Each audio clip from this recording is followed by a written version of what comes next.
sa kanasuran ang iyang mga binuhatan.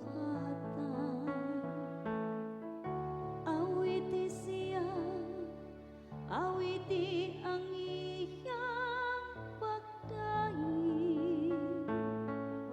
Isang yaw ang tanan niyang katingalahan, mga buhay.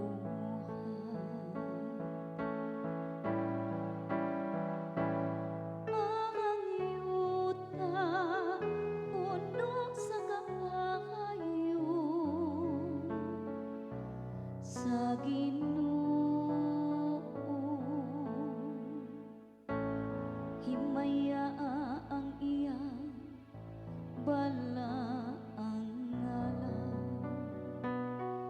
Pagsadya kamo o mga kasing-kasing nga nangita sa Ginoo, paabuta ang Ginoo diha sa gahom. Paningkamuti ang pag-alagad kaniya sa kahanunan.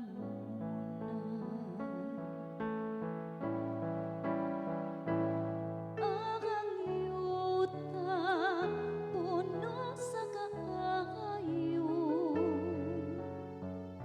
sa Ginoo, kamong mga kaliwat ni Abraham, iyang mga sulugoon, mga anak ni Jacob, iyang mga pinili. Siya ang Ginoo, mao ang atong Dios. Sa tibuok yuta nagahari ang iyang panghukom.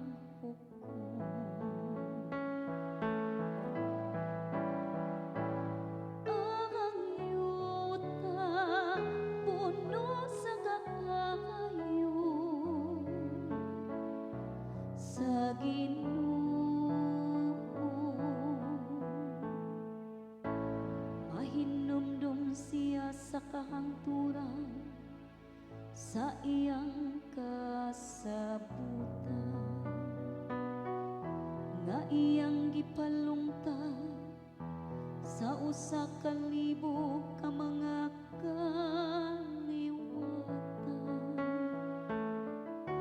nga iyang gihimo tali kang Abraham, ug pinaagi sa iyang panumpa kang Isaac.